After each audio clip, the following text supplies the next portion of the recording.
கிறிஸ்துக்குள் அன்பான விசுவாசிகள் யாவருக்கும் உயிர்த்தெழுந்த அன்பாய் இயேசு கிறிஸ்து நாமத்தாலே எல்லோரையும் அன்போடு நான் வாழ்த்து நான் வரவேற்பேன். இந்த செய்தியை நீங்கள் ஜெபத்தோடு வீடியோ மூலியமா பார்க்கிறவர்களாக இருந்தாலும் நேரடியாக இங்கே உட்கார்ந்து நீங்கள் கவனித்துக் கொண்டிருக்கலாம் இருந்தாலும் தயவுசெய்து நீங்கள் கூர்ந்து கவனிக்கும்படி எங்கள் அன்பாக நான் கேட்டுக்கொள்கிறேன். இந்த செய்தி உண்மையாகவே நம்முடைய குடும்பங்களுக்கு நம்முடைய ஆத்துமாவுக்கு மிகவும் மிகவும் பிரயோஜனமான ஒரு வசனங்கள் என்பதை நான் உங்களுக்கு ஞாபகப்படுத்துகிறேன். ஆகையினாலே நீங்கள் கூர்ந்து நீங்கள் கவனிங்கள், ரொம்ப அட்டென்ஷன் பண்ணி வீடியோவில் பதிவாகி கொண்டிருக்கிறது. நாம் தொடர்ந்து இந்த உயிர்த்தெழுந்த இயேசு கிறிஸ்துவை குறித்து நாம் பார்க்கக்கூடிய செய்தியை கூர்ந்து நாம் கவனிக்கலாம். அப்போஸ்தலர்கள் 2ஆம் அதிகாரத்தை நாம் திருப்பிக் கொள்வோம். அப்போஸ்தலர்கள் 2ஆம் அதிகாரம் 34-36 சில வசனங்களை நான் வாசிப்பேன். ஆகையால் நீங்கள் சிலுவையை அறைந்த இந்த இயேசுவையே தேவனும் ஆண்டவரும் கிறிஸ்துவுமாயிருக்கிறார் என்று இஸ்ரவேலர் குடும்பத்தார் யாவரும் நிச்சயமா அறிந்திருக்க கடவர்கள் என்றார். பேதுரு அவர்கள் படிக்கிறவர்களோடு கூட இவர் எழுந்திருந்து இயேசு கிறிஸ்துவை குறித்து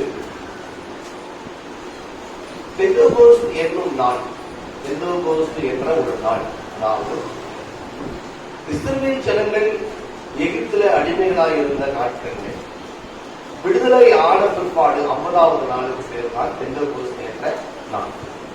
அதை ஆண்டவர் முக்கியத்துவப்படுத்தி அதை பிரத்யேகமாக கொண்டாடும்படி, வருஷந்தோறும் கொண்டாடும்படி தேவன் இஸ்ரவேல் மக்களுக்கு இதை கட்டளையாக கொடுத்தார்.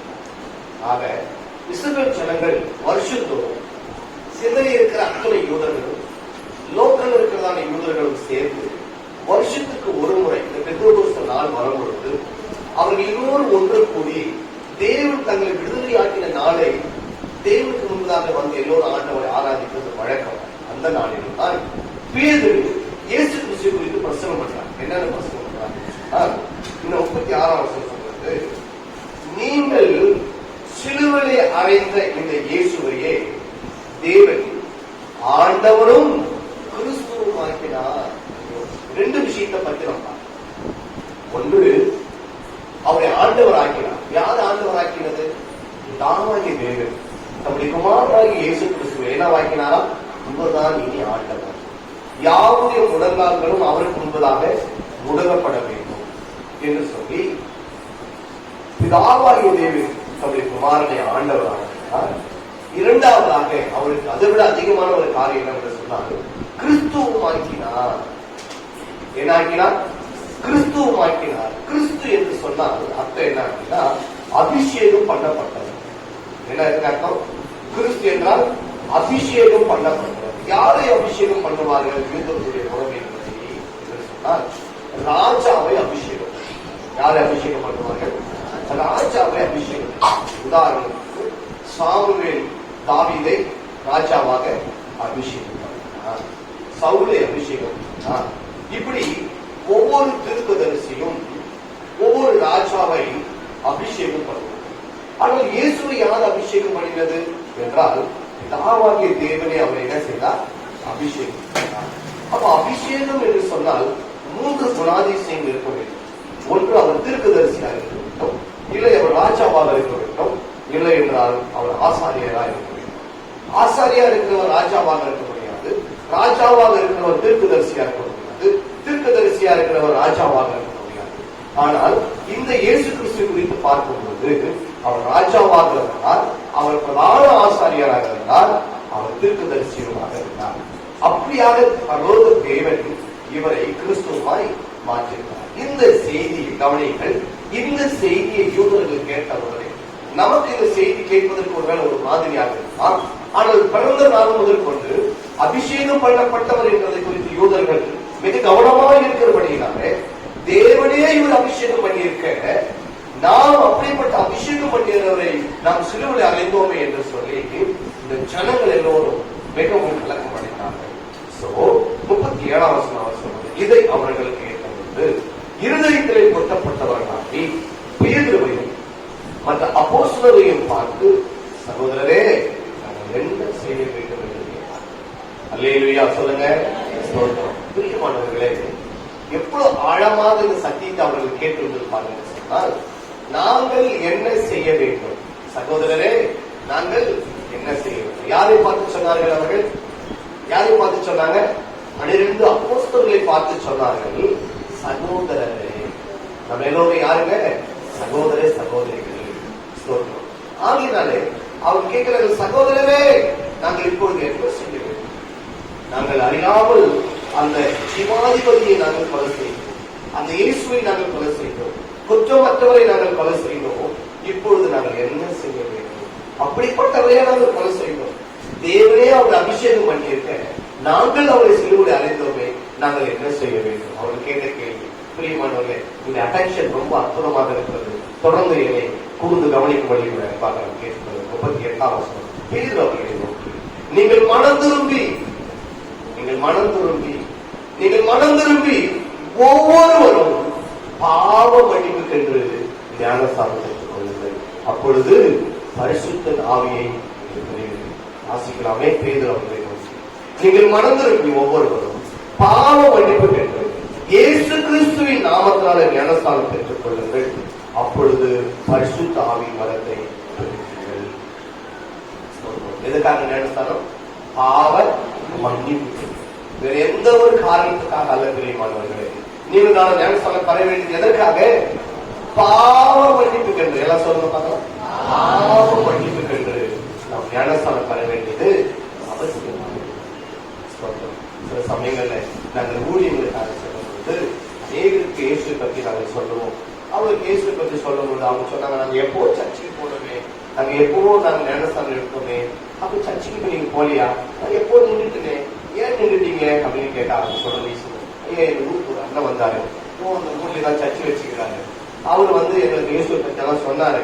என்ன சொன்னாரு? கல்யாணம் ஆகி ரொம்ப நாள் குழந்தை இல்லை சொன்னா, நீங்க ஞானஸ்தானம் எடுத்து குழந்தை போடுறதுன்னு சொன்னாரு.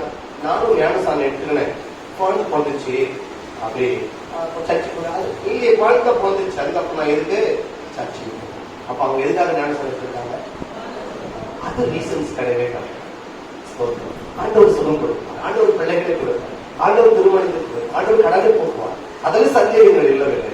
ஆனாலும் நாம் எதற்காக ஞானஸ்தானம் எடுக்கணும் அப்படின்னு சொன்னா, பாவ மன்னிப்பு. ஒரு மனுஷன் மனம் திரும்பி ஞானஸ்தானம் எடுத்தாங்க அப்படின்னு சொன்னா, அவன் ஒரு நாளும் குறிச்சு அப்படியே விட்டு நிற்கவே மாட்டவே மாட்டான். உண்மையான சத்தியத்தை இன்னைக்கு நான் பிரசங்கிக்கிற இந்த வசனத்தை நீங்க கேட்கிற எல்லா வசனத்தை நீங்க கேட்டீங்க அப்படின்னு சொன்னா, ஒரு நாளும் ஆண்டோடைய ஆலயத்தை வாரத்தின் முதல் நாள் கூடி வருகிறதை நீங்க விடவே மாட்டீங்க. ஸ்தோத்திரம். 39ஆம் வசனம்.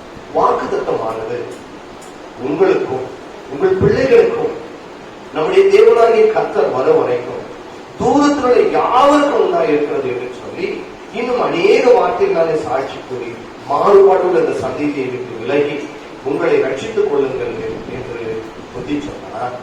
சொல்ற பாருங்க பேதுரு, முதல்ல உங்களுக்கு ஆண்டவர் வாக்குத்தத்தம் பண்ணி இருக்கிறார், இரண்டாவது உங்கள் பிள்ளைகளுக்கு ஆண்டவர் வாக்குத்தத்தம் பண்ணி இருக்கிறார், மூன்றாவதாக உலகத்தில் இருக்கிற அத்தனை பேருக்கு என்ன பண்ணியிருக்கிறாரு? வாக்குத்தத்தம் பண்ணியிருக்கிறார். ஆகையினால் அவர் சொல்றார், மாறுபாடான சந்ததியை விட்டு நீங்க என்ன பண்ணுங்க? விலகுங்கள். ஒருவேளை இங்கே நான் பார்க்கிறேன், இங்க ஞானஸ்தானம் எடுக்காதவங்க யாருமே இல்லவே இல்லை நம்ம சர்ச்சில். ஸ்தோத்திரம். எனக்கு எல்லாருமே அவருடைய நாமத்தில் நம்ம என்ன பண்ணியிருக்கோம்? ஞானஸ்தானம் எடுத்திருக்கோம். ஒருவேளை நம்ம தெரிந்தவர்கள் யாராவது ஞானஸ்தானம் எடுக்கல அப்படின்னு சொன்னா, தயவுசெய்து சீக்கிரமாக நீங்க ஞானஸ்தானம் எடுத்துக்கொள்ளும்படி உங்களை அன்பாக நான் கேட்டுக்கொள்கிறேன். 41ஆம் வசனம். அவருடைய அல்லது அவருடைய வார்த்தையை சந்தோஷமாக ஏற்றுக்கொண்டவர்கள். ஏன்னா ஒரு ஒரு விழிப்பு கிடைச்சிருக்கிறது, ஒரு விடுதலை கிடைச்சிருக்கிறது, அதுக்கு பரிகாரம் கிடைச்சிருக்கிறது. என்ன பரிகாரம்? சிலுவையை அறைந்த இயேசுவை அந்த பாவத்தை கழுவிக் கொள்வதற்கு ஒரு நல்ல ஒரு வாய்ப்பு இஸ்ரவேல் மக்கள் கிடைச்சிருக்கிறது. அது என்னவென்று சொன்னால், மனம் திரும்பி ஞானஸ்தானம் எடுத்துக்கொள்ளுங்கள். மனம் திரும்பி ஞானஸ்தானம் அப்படின்னு சொன்னா மறுபடியும் அந்த பாவத்தை செய்யாமல் இருப்பதை சொல்றாங்க. ஸ்தோத்திரம். அதனாலே சந்தோஷமா ஏற்றுக்கொண்டவர்கள், சரிங்களா, ஞானஸ்தானம் பெற்றார்கள். அன்றைய தினம் ஏறக்குறைய 3000 பேர் சேர்ந்து கொள்ளப்பட்டார். எத்தனை பேர் ரட்சிக்கப்பட்டாங்க? அன்னைக்கு சத்தியத்தை அந்த சுவிசேஷத்தை கேட்ட அந்த தினத்துல ஒரே நாளிலே baptism 3000 people after they are added in the church. See the Bible, Apostle chapter 2 verse 42:6 சொல்றார், அவர்கள் அப்போஸ்தலருடைய உபதேசத்தில், அந்யோன்ய ஐக்கியத்தில், அப்பம் பிக்குதலிலும் ஜெபம் பண்ணுதலிலும் உறுதியாயிருக்கிறது.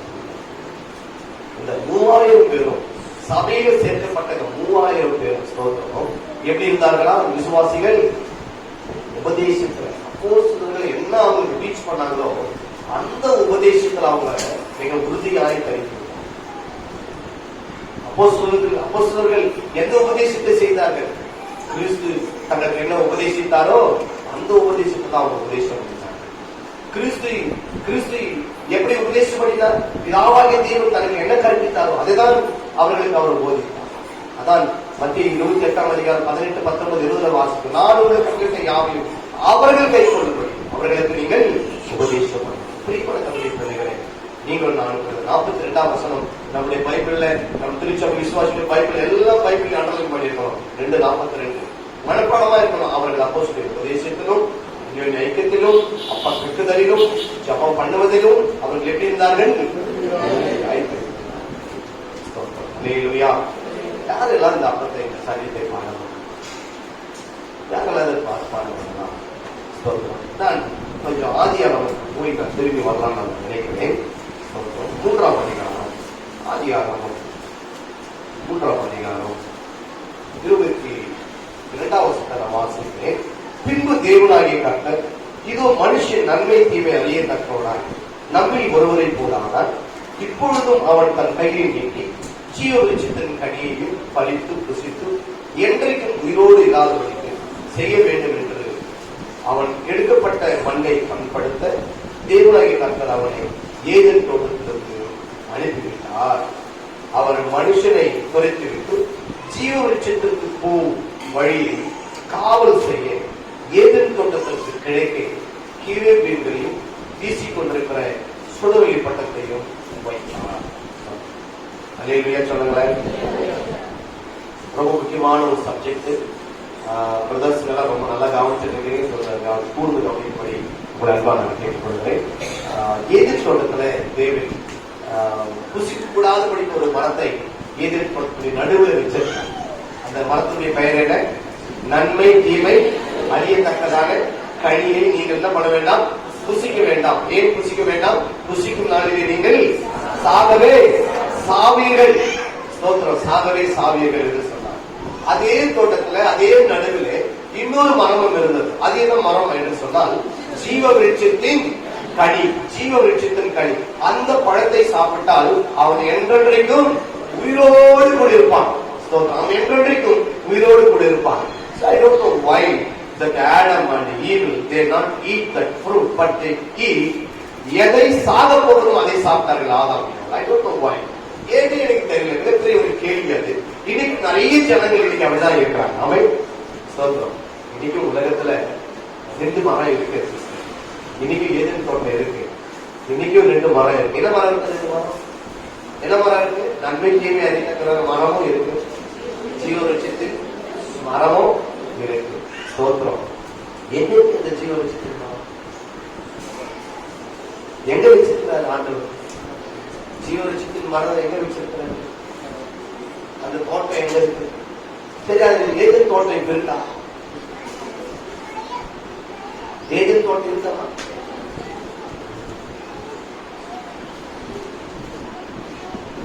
இது என்னது? இருக்குதா இல்லையா? இருக்கு. எங்க இருக்கு? Very good. சர்ச்சு தான் ஏதேன் தோட்டம். அல்லேலூயா சொல்லுங்களேன். அப்போ ஏதேன் தோட்டம் சர்ச்சு தான் சொன்னா கட்டாயமா அந்த மரம் எங்கதான் இருக்கும்? சர்ச்சில் தான் அந்த மரம் இருக்கும். எந்த மரம்?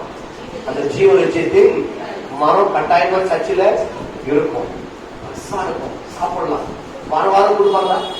அந்த பழத்தை வாரம் வாரம் கொடுப்பாங்க. ஆமே, கொடுப்பாங்க. வாரம் வாரம் கொடுப்பாங்க. நம்ம என்ன பண்றோம்? வாரம் வாரம் சாப்பிடணும். பார்க்கலாம் அந்த மரம் என்ன மரம் பழம், அது எப்படி இருக்கும்? அந்த பழம் அதுல எல்லாம் எப்படி இருக்குது? நம்ம கூட்டு நம்ம கவனிக்கும். ஆனா ஆச்சரியத்துல பார்த்தோம், ஏன் தேவன் என்ன செய்தாரு? அந்த மரத்தை மறுபடியும் அந்த பழத்தை சாப்பிடக்கூடாதுக்கு அவர்கள் இருவரையும் தோட்டத்திலிருந்து வெளியே அனுப்பி அதுக்கு 2 பேரு அதாவது கீரவீன்கள் தேவதூதர்கள் என்ன பண்ணிருக்கிறார்? ஆண்டவர் நீர்த்திருக்கிறார். அவர்கள் வந்து மறுபடியும் இந்த பழத்தை பறித்து புசித்து அவர்கள் என்றைக்கும் உயிரோடு கூட இருக்கக்கூடாது என்று சொல்லி யார் டிசைட் பண்ணது? தேவனே டிசைட் பண்ணி அவர் இருவரும் என்ன பண்ணாரா? ஜெயிலில் கொடுத்துட்டு வெளியே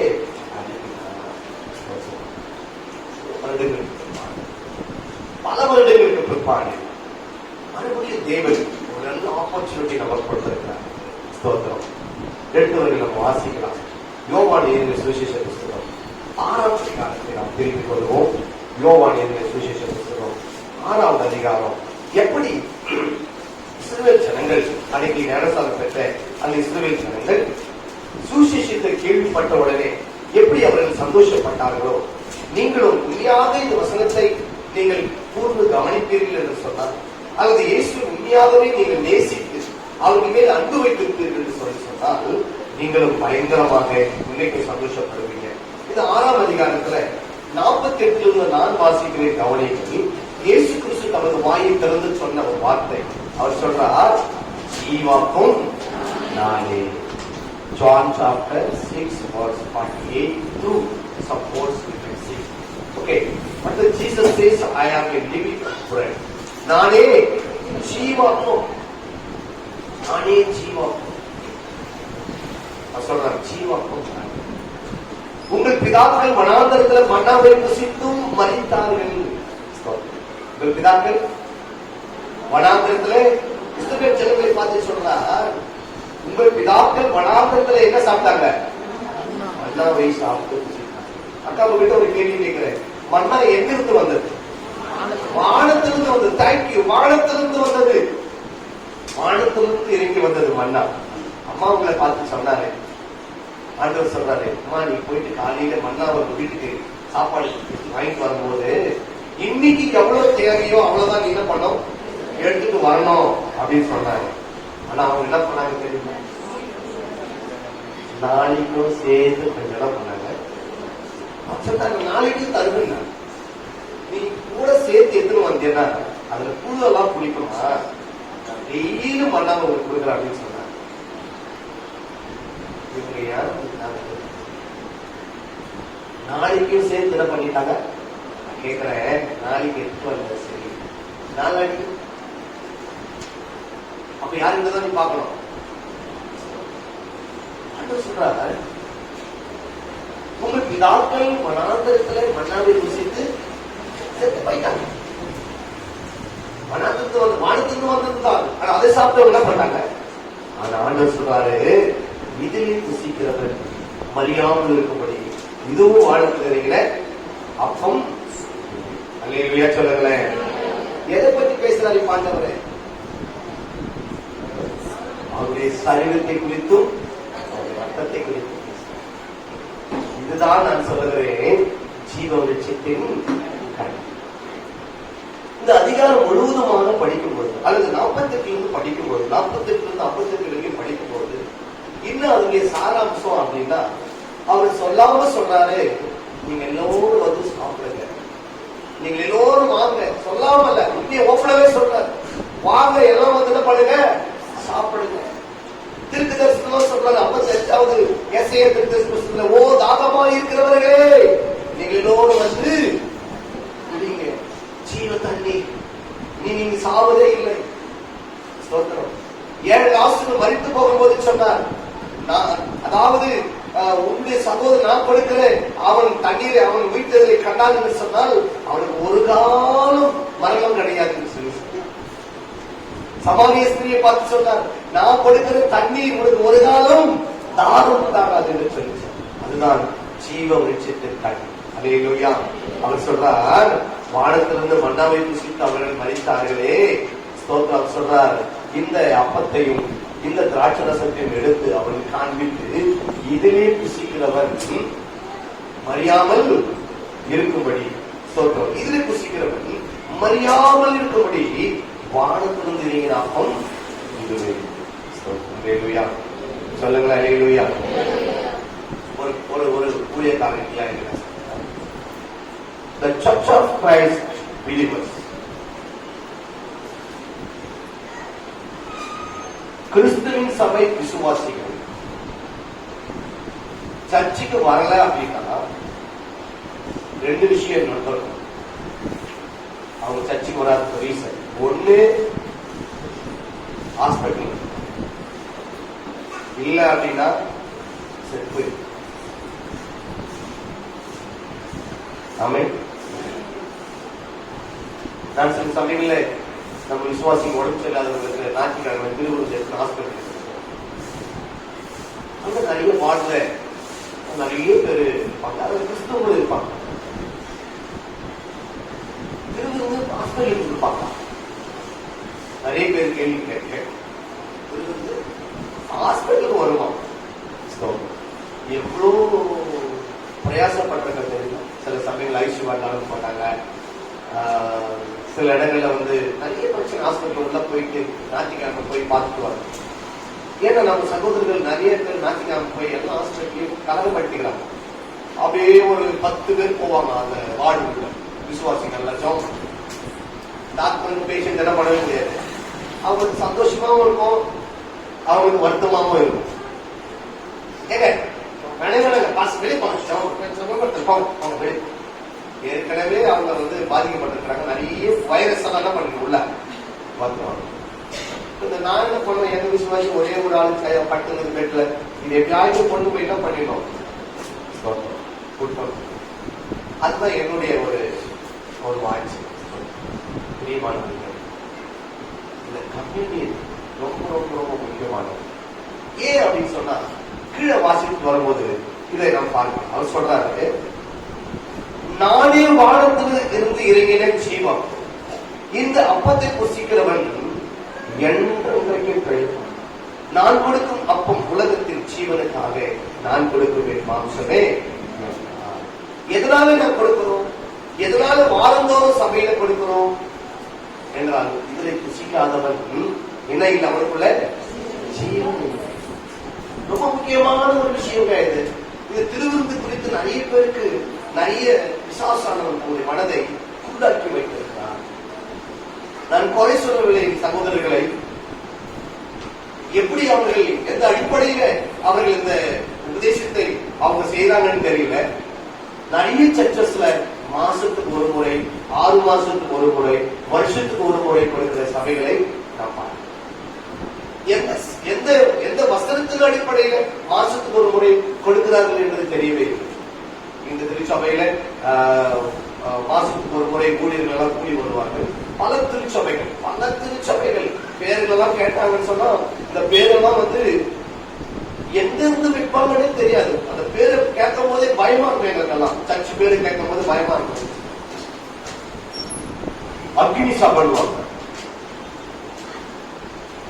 அது நம்மளுக்கு பயமா சொல்லுவாங்க. விசுவாச பரலோக தேவ சபை பெருசா இருக்கும். இன்னொன்னு ஏதோ சொல்லுவாங்க. ஒவ்வொருத்தரும் ஒவ்வொரு பேரு வச்சிருக்காங்க சபைகளுக்கு. அவங்க எல்லாம் கூப்பிட்டு, பாஸ்டர் நீங்க எப்ப திருவிழா கொடுக்குறீங்க? ஃபர்ஸ்ட் வாரம் கொடுப்போம். பாஸ்டர் நீங்க எப்ப கொடுப்பீங்க? நாங்க 2வது வாரம் கொடுப்போம். பாஸ்டர் நீங்க எப்ப கொடுப்பீங்க? நாங்க 3வது வாரம் கொடுப்போம். பாஸ்டர் நீங்க எப்ப கொடுப்பீங்க? நாங்க 4வது வாரம் கொடுப்போம். பாஸ்டர் பாஸ்டர் நீங்க எப்ப கொடுப்பீங்க? மாசத்துக்கு எப்ப வசதிப்பட்டா கொடுப்போம். பாஸ்டர் எல்லாமே மாசத்துக்கு ஒரு முறை கொடுக்கணும். ஒரே முறை கொடுக்க வேண்டியதானே? நான் கேட்கிறேன். எல்லாருமே முதல் வார்த்தை கொடுக்க வேண்டியதானே? எல்லாருமே 2வது வார்த்தை கொடுக்க வேண்டியதானே? எல்லா சமயம் 4வது வார்த்தை கொடுக்க வேண்டியதானே? அவங்களுக்கு எப்ப தேவையோ அப்ப என்ன பண்றாங்க, அவங்க கொடுக்குறாங்க. ஆனா வசனம் என்ன சொல்லுகிறது? அப்போஸ்தலர் 2ஆம் அதிகாரம் 7ஆம் வசனத்துல வாசிக்கும் போது, வாரத்தின் முதல் நாளிலே அப்பம் பிற்கும்படி சீஷர்கள் கூடி வந்தார்கள். வாரத்தின் ஒவ்வொரு வாரத்தின் முதல் நாள் தோறும் அப்பம் பிற்கும்படி சீஷர்கள் என்ன பண்ணாங்க? கூடி வந்தாங்க. ஏன் வாரம் கொடுக்க வேண்டும்? வாரம் கொடுக்கலன்னா நம்மளுக்கு என்ன இல்லை? ஜீவன் இல்லை. அதனாலதான் நான் எடுத்துட்டு ஓடுறேன். ஒவ்வொரு இடத்துல யாராவது உடம்பு சரியில்லாம ஹாஸ்பிட்டல் இருக்காங்கன்னா அவங்களுக்கு ஏன் திரும்ப எடுத்துட்டு ஓடுறோம் அப்படின்னா இந்த ஒரு ரீசன் தான். என்னால அது செய்யவே முடியாது, அவ்வளோ டயர்டா இருக்கும், அவ்வளோ பலவீனமா இருக்கும். ஸ்தோத்திரம். அவர் சொல்றாரு 51ஆம் வசனம், நானே வானத்தில் அப்பம், இந்த அப்பத்தை புசிக்கிறவன் என்றென்றைக்கு குழைப்பான். நான் கொடுக்கும் அப்பம் உலகத்தின் ஜீவனுக்காக. நான் கொடுக்கும் என் மாம்சமே என்றார். என் மாம்சத்தை நான் கொடுக்கிறேன், என் ரத்தத்தை நான் கொடுக்கிறேன்.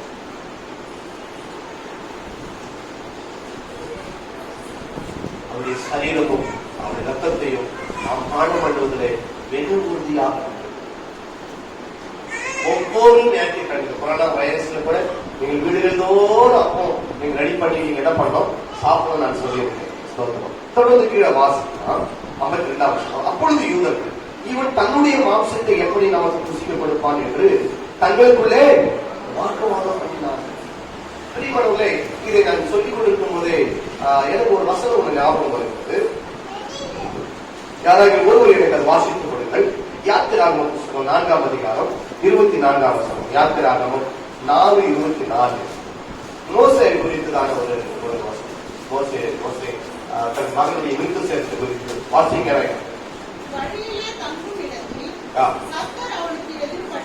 வழியிலே தங்கும் இடத்தில் கர்த்தர் மோசேவுக்கு எதிர்பட்டு என்ன பண்ண பார்த்தார் ஆண்டவர்? என்ன பண்ண பார்த்தார் ஆண்டவர்? மோசேவை கொல்ல பார்த்தார். Why? Because ஏன் கொல்ல பார்த்தார் என்றால் அதுக்கு முன்னாடிதான் சொல்றாரு, மோசே வா, இஸ்ரவேல் ஜனங்களை நீ விடுதலையாக்கணும், அவங்களோட கூட நீ பேசணும். வா மோசே, மோசே இது போது. அவர் சொன்னா நான் வரமாட்டேன் ஆண்டவரே, இது போது கீழே போடு, பாம்பாது. ஆமா, அந்த மாதிரி செய்யறோம் கூட இருக்கிற போடுறாரு. அதுக்கப்புறம் வந்து நான் போக மாட்டேன்றான். உன் கையை மடிக்கு போடுறாரு. அவன் மடிக்கு போறான், குஷ்டரோகம் ஆயிடுது. வெளியே எடுக்கிறான், பார்த்தா குஷ்டரோகம். மறுபடியும் உள்ள போட சொல்றாரு, மறுபடியும் சுகமாயிட்டு. பாருங்க நான் ஆண்டவர் நான் போட்டு கொடுக்குறேன், நீ போடுறாரு. இதெல்லாம் போராடி கிராட்டியும் அவன் சரின்னு சொல்லிட்டு அவங்க மனைவி அவன் பிள்ளைகளை கூட்டிட்டு போயிட்டு இருக்காங்க. திடீர்னு ஆண்டவர் சாவடிக்க பார்த்தாங்க. ஏன்? அவன் பிள்ளைக்கு இன்னும் விருத்து சேதனம் பண்ணாதே. அவன் பிள்ளைக்கு விருத்து சேதனம் பண்ணா உயிரோடு கூட இருப்பேன். விருத்து சேதனம் பண்ணல நல்லா பண்ணுவேன், சாக. உடனே நல்ல வைஃப்ங்க, மோசேயுடைய வைஃப் நல்ல வைஃப். அல்லேலூயா. நல்ல வைஃப், நல்ல அட்வைஸ் பண்ற நல்ல ஒரு நல்ல லேடி. அவன் நல்ல மைண்ட், நல்ல தெய்வ ஆவியானவர். அந்த இடத்துல என்ன கத்தி போங்க, விருத்து சேதனம் பண்ணணும், சுண்ணத்தை பண்ணணும். எங்க கத்திக்கு போவேன் பாக்குற காட்டுல அங்க பாக்குறாங்க. அந்த அம்மா ஒரு நல்ல சார்பா ஒரு கல் இருக்குது, கத்தி மாதிரி ஒரு கல் இருக்கு. எடுத்தாங்க, அவங்க பையனுடைய நுனித்தோல வெட்டி மோசேயுடைய கால் ரெண்டு சதுர போட்டாங்க.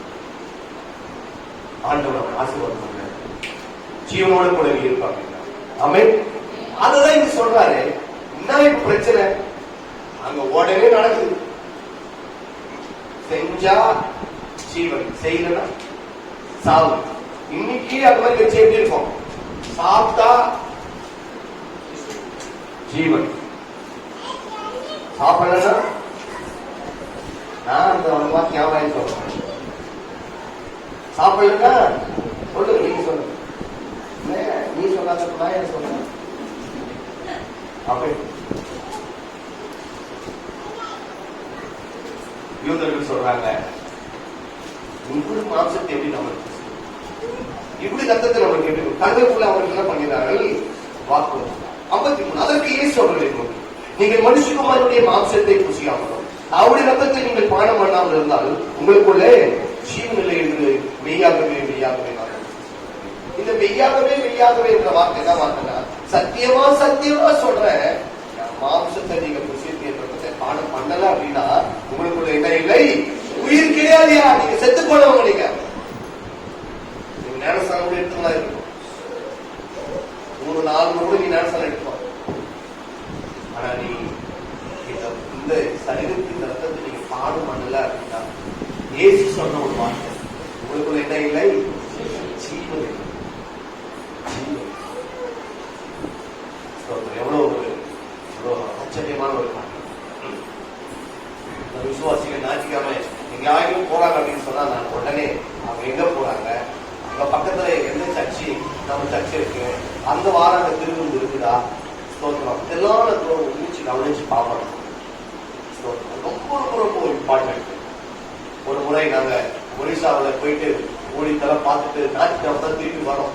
ட்ரெயின் வந்து அப்பதான் எங்களுக்கு ஞாயிற்றுக்கிழமை காலையில நைட்டு ஏறணும், பகலுக்குள்ள ஞாயிற்றுக்கிழமை ஃபுல்லாவே ட்ரெயின் வந்துட்டு இருக்கு. ஸ்தோத்திரம். இங்க வந்து சேர்றதுக்கு நைட் ஆயிடும். எங்க போய் என்ன பண்ணுவீங்க? ஒன்றுமே செய்யவே முடியாது. ட்ரெயின்ல என்ன பண்ணிட்டு இருந்தாங்கன்னா சப்பாத்தி விட்டு வந்தாங்க, ஒரு சப்பாத்தியை வாங்கி கூல் ட்ரிங்க்ஸ் விட்டு வந்தாங்க, திராட்சை ரசம் வச்சு ரெண்டுத்தையும் வாங்கி வச்சுக்கணும். நாங்கள் 4 பேர் இருந்தோம் சகோதரர்கள். எல்லாரும் ஒரு பாட்டு பாடணும், ஒரு ஜபம் பண்ணணும், ஸ்தோத்திரம். எல்லாருக்கும் நான் ஜபம் பண்ணி திருவிழா என்ன பண்ண எல்லாருக்கும் எல்லாம் பார்த்துட்டே இருக்காங்க. அதை பத்தி கவலையே இல்லை. ஏன்னா அதை நான் புசிக்கல அப்படின்னா எனக்குள்ள என்ன இல்லை. நீங்க எங்க போனாலும் இந்த சர்ச்சை ஒரு சர்ச்சை அருகாமையில இருக்கும், கட்டாயமா இருக்கும்.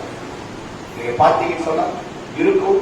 வாரம் வாரம் திருவிழா கொடுக்கிற ஒரு இடம். ஏன் சொன்னா எவ்வளவு தூரமானாலும் என்ன பண்ணலாம்னுக்காக போய் அதை எடுத்துக் கொள்வதிலே தவறுகள் இல்லவே இல்லை. இல்லாதவர்களுக்கு காசிக்கு செல்கிறார்கள், இல்லாதவர்களுக்கு ராமேஸ்வரம் செல்கிறார்கள், இல்லாதவர்களுக்கு கேரளாவுக்கு போறாங்க, இல்லாதவர்களுக்கு திருப்பதிக்கு போறாங்க. அது இருக்கிற இடத்தை நம்ம தேடிக்கொள்வதில் ஒரு குறையும் கிடையவே கிடையாது. ஸ்தோத்திரம். அது சரீரமும் அவர் ரத்தத்தை குறித்து அந்த அளவுக்கு நமக்கு என்ன வேணும்? கன்சல். ஏன் தெரியுமா? இயேசு கிறிஸ்து எப்படி மரித்து உயிரோடு கூட இருந்தாரோ அதே போல நம்ம கூட உயிரோடு கூட அவரிடத்துக்கு நாம் போக வேண்டும் என்று சொன்னார். அவர் சொல்லியிருக்கிற காரியங்களை நாம் கடைபிடிக்க வேண்டியது அவசியமாக இருக்கிறது. சரிங்களா? 54 என் மாம்சத்தை புசித்து என் ரத்தத்தை பானம் பண்ணுகிறவனுக்கு நித்திய ஜீவன் உண்டு, நான் அவனை கடைசி நாளிலே நான் எழுப்புவேன். எப்ப நான் எழுப்புவேன்? அவனை நான் ஒரு நாளைக்கு எழுப்புவேன். அவனை கடைசி நாளிலே நான் எழுப்புவேன். கடைசி நாளிலே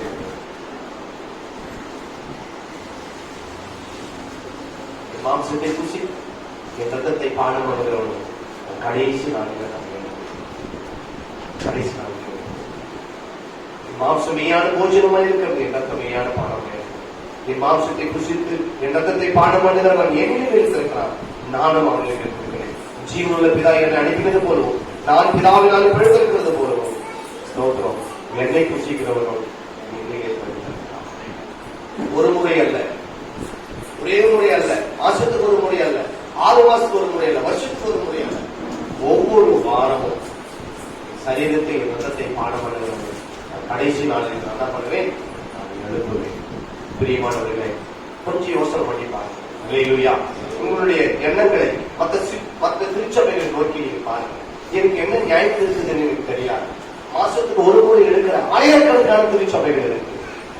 இதே காணத்தூர்ல ஏறக்குறைய 13 திருச்சபைகளிலே நம் ஒரு திருச்சபையை தவிர மற்ற எல்லா திருச்சபைகளிலுமே மாசத்துக்கு ஒரு முறை தான் அது திருவிருந்து எடுக்கிறாங்க.